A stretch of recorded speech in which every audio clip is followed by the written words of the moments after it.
اعوذ باللہ من الشیطان الرجیم، بسم اللہ الرحمن الرحیم۔ نولی فیکٹری کے معزز دوستو، السلام علیکم۔ ناظرین اکرام، آپ نے قیامت اور قرب قیامت کی نشانیوں کے بارے میں تو سن رکھا ہوگا۔ علماء اکرام کی اکثریت کے مطابق قیامت کی بیشتر نشانیاں تو پوری ہو چکی ہیں، جن میں بے حیائی کا فروغ، اونچی اونچی عمارتیں بنانے میں فخر محسوس کرنا اور ٹیکنالوجی کا راج بھی شامل ہے، اور ان جیسی اور بھی بے شمار نشانیاں پوری ہو چکی ہیں۔ لیکن کیا آپ جانتے ہیں کہ قرب قیامت کی نشانیوں میں سے ایک اور نشانی یہ بھی ہے کہ کوئی بدبخت شخص خانہ کعبہ پر حملہ کرے گا اور اللہ تعالیٰ کی اس نشانی کو شہید کر دے گا۔ اس نشانی کا ذکر ہمیں حضرت محمد مصطفیٰ صلی اللہ علیہ وآلہ وسلم کی حدیث مبارکہ سے آسانی سے ملتا ہے۔ آج کی اس ویڈیو میں ہم حدیث نبوی صلی اللہ علیہ وآلہ وسلم کی روشنی میں یہ بتائیں گے کہ کعبۃ اللہ کو شہید کرنے والا شخص کون ہوگا اور کس نسل سے ہوگا، اور اس بدبخت آدمی کا ساتھ کون کون دے گا۔ معزز ناظرین، بے شک کعبۃ اللہ بے شمار فضیلتوں کا مالک ہے۔ جب تک یہ قائم ہے دنیا باقی ہے۔ جب اس کو شہید کر دیا جائے گا تو دنیا تباہ و برباد ہو جائے گی اور قیامت برپا ہو جائے گی۔ قرب قیامت میں ایک بدبخش حبشی خانہ کعبہ کو شہید کرے گا، جس کے فوراً بعد قیامت قائم ہو جائے گی۔ خانہ کعبہ کو آخری زمانے میں 2 چھوٹی پنڈلیوں والا کالا حبشی شخص شہید کرے گا۔ وہ خانہ کعبہ کے ایک ایک پتھر کو گرا دے گا، اس کے غلاف کو اتار دے گا اور اس کے تمام زیورات کو لوٹ لے گا۔ اس واقعے کا ذکر ہمیں بہت سی احادیث سے ملتا ہے۔ حضرت عبداللہ بن عمر رضی اللہ تعالیٰ عنہما سے روایت ہے کہ نبی اکرم صلی اللہ علیہ وآلہ وسلم نے فرمایا کہ اہل حبشہ کو چھوڑے رہو جب تک کہ وہ تمہیں چھوڑے ہوئے ہیں، کیونکہ کعبہ کے خزانوں کو سوائے اس حبشی کے کوئی اور نہیں نکالے گا۔ ایک اور جگہ آپ صلی اللہ علیہ وآلہ وسلم نے فرمایا کہ چھوٹی پنڈلیوں والا ایک حبشی خانہ کعبہ کو شہید کر دے گا، جبکہ بخاری شریف میں بھی یہ درج ہے کہ گویا میں اسے دیکھ رہا ہوں کہ وہ کالا اور چوڑی ٹانگوں والا ہے، کعبہ کے پتھر اکھاڑ اکھاڑ کر پھینک رہا ہے۔ آپ صلی اللہ علیہ وآلہ وسلم نے اس شخص کا مزید حلیہ بتاتے ہوئے فرمایا کہ اس کے سر پر بال نہیں ہوں گے، جوڑوں میں ٹیڑھا پن ہوگا، ایسا محسوس ہوگا جیسے ایک جگہ سے ہٹے ہوئے ہیں۔ مزید یہ فرمایا کہ یہ شخص پھاوڑے سے خانہ کعبہ کو شہید کرے گا۔ آپ کو بتاتے چلیں کہ پھاوڑا لوہے کا ایک ایسا آلہ ہے جو کہ زراعت میں استعمال ہوتا ہے۔ لوہے کے اسی آلے سے پتھروں میں بھی کھدائی کی جاتی ہے۔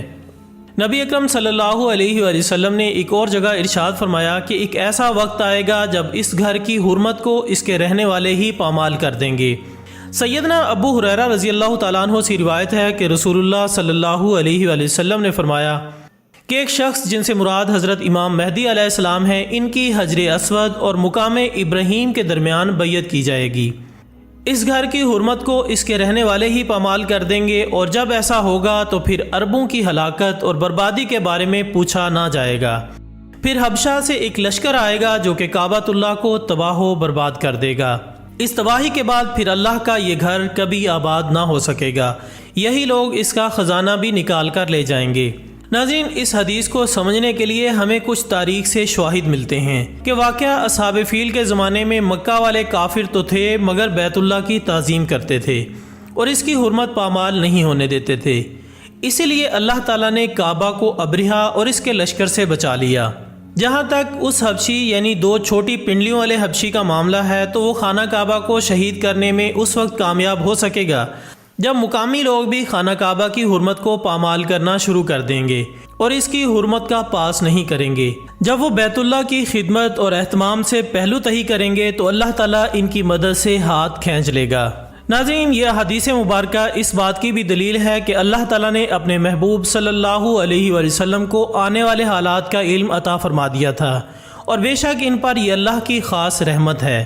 یہ بھی معلوم ہوا کہ اللہ تعالیٰ نے ہمارے پیارے نبی حضرت محمد مصطفیٰ صلی اللہ علیہ وآلہ وسلم کو بے شمار علوم عطا کیے ہیں، وہ علوم جن کا ادراک ہمارا چھوٹا سا ذہن کبھی نہیں کر سکتا۔ جو زبان مصطفیٰ صلی اللہ علیہ وآلہ وسلم سے ادا ہو گیا وہ ہو کر ہی رہے گا۔ قرآن مجید فرقان حمید سورۃ نجم آیت 3 اور 4 میں اللہ تعالیٰ کا فرمان ہے، اور وہ کوئی بھی بات اپنی خواہش سے نہیں کرتے، وہ تو نہیں مگر وہی جو انہیں کی جاتی ہے۔ خواتین حضرات، یقیناً ہم نبی اکرم صلی اللہ علیہ وآلہ وسلم کے وسیع علم کا کبھی بھی احاطہ نہیں کر سکتے، تو سوچئے ذرا اس خالق کائنات کے علم کی وسعتوں کا کیا عالم ہوگا۔ نبی اکرم صلی اللہ علیہ وآلہ وسلم نے ہمیں پچھلی امتوں کے بیانات کے ساتھ ساتھ آئندہ پیش آنے والے واقعات کا بھی کثرت سے بتایا ہے اور ان واقعات میں بیشتر پورے ہو چکے ہیں۔ ناظرین، آپ کو بتاتے چلیں کہ تاریخ میں اس سے پہلے بھی کعبہ پر حملے کی کوشش کی جا چکی ہے، لیکن اللہ کے فضل و کرم سے کعبۃ اللہ محفوظ رہا اور حملہ کرنے والے تباہ و برباد ہو گئے۔ حضور اکرم صلی اللہ علیہ وآلہ وسلم کی پیدائش سے صرف 55 دن پہلے یمن کا بادشاہ ابرہہ ہاتھیوں کی فوج لے کر کعبہ کو شہید کرنے کے لیے مکہ پر حملہ آور ہوا۔ اس کا سبب یہ تھا کہ ابرہہ نے یمن کے دارالسلطنت صنعا میں ایک بہت ہی شاندار اور عالی شان گرجا گھر بنایا اور یہ کوشش کرنے لگا کہ عرب کے لوگ بجائے خانہ کعبہ کے یمن آ کر اس گرجا گھر کا حج کیا کریں۔ جب مکہ والوں کو یہ علم ہوا تو قبیلہ کنانا کا ایک شخص غیظ و غضب میں جل بھن کر یمن گیا اور وہاں کے گرجا گھر میں پاخانہ کر کے اس کو نجاست سے لت پت کر دیا۔ جب ابرہہ نے یہ واقعہ سنا تو وہ طیش میں آپے سے باہر ہو گیا اور خانہ کعبہ کو شہید کرنے کے لیے ہاتھیوں کی ایک بڑی فوج لے کر مکہ پر حملہ کر دیا، اور اس کی فوج کے اگلے دستے نے مکہ والوں کے تمام اونٹوں اور دوسرے مویشیوں کو چھین لیا۔ اس میں 200 یا 400 اونٹ حضرت عبد المطلب کے بھی تھے۔ حضرت عبد المطلب کو اس واقعے سے بڑا رنج پہنچا، چنانچہ آپ اس معاملے میں گفتگو کرنے کے لیے اس کے لشکر میں تشریف لے گئے۔ جب ابرہہ کو معلوم ہوا کہ قریش کا سردار اس سے ملاقات کرنے آیا ہے تو اس نے آپ کو اپنے خیمے میں بلا لیا۔ جب حضرت عبد المطلب کو دیکھا کہ ایک بلند قامت، روبدار اور نہایت ہی حسین و جمیل آدمی ہیں جن کی پیشانی پر نور نبوت کا جاہ و جلال چمک رہا ہے، تو صورت دیکھتے ہی ابرہہ مرعوب ہو گیا اور بے اختیار تخت شاہی سے اتر کر آپ کی تعظیم و تکریم کے لیے کھڑا ہو گیا اور اپنے برابر بٹھا کر آنے کی وجہ دریافت کی۔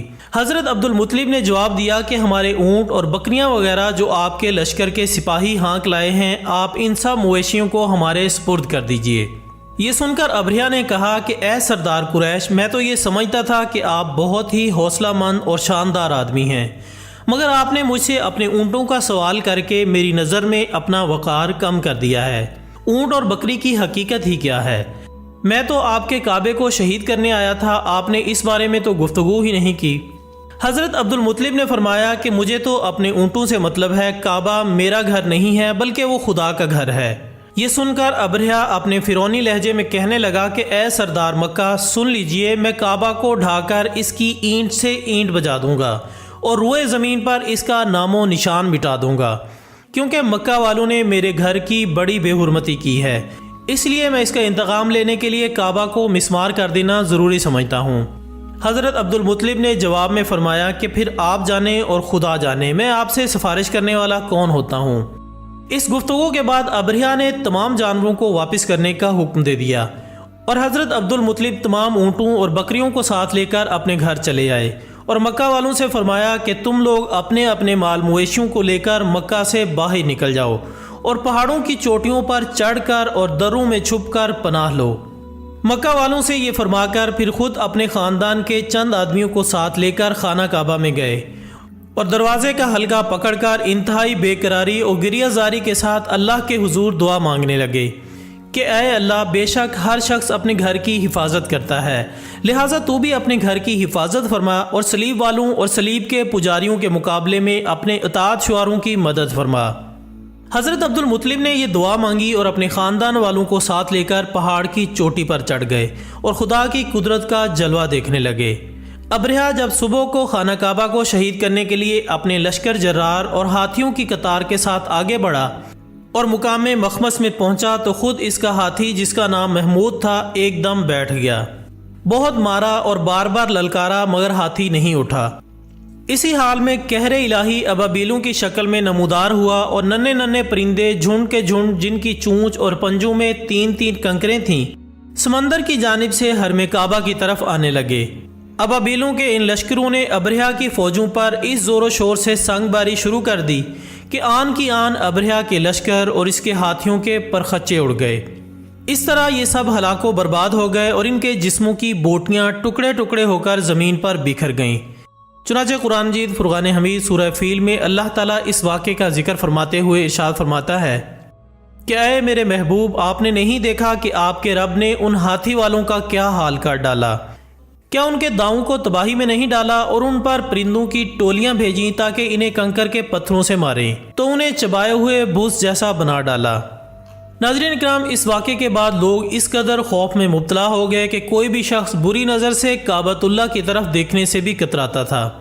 بے شک اللہ تعالیٰ اپنے گھر کی حفاظت کرنے والا ہے، اور یقیناً قرب قیامت کے نزدیک کعبہ پر حملہ کرنے والا حبشی بھی اپنے دردناک انجام کو پائے گا، کیونکہ اللہ تعالیٰ بہتر انصاف کرنے والا ہے۔ آخر میں دعا ہے کہ اللہ تعالیٰ ہمیں اپنے گھر کی بار بار زیارت نصیب فرمائے، آمین ثم آمین۔ اسی دعا کے ساتھ ہماری آج کی اس ویڈیو کا اختتام ہوتا ہے۔ انشاءاللہ بہت جلد دوبارہ ملاقات ہوگی ایک اور اچھی سی ویڈیو کے ساتھ۔ تب تک اپنا دوستوں، رشتہ داروں اور گرد و نواح کے تمام لوگوں کا بہت خیال رکھیے گا۔ اللہ حافظ۔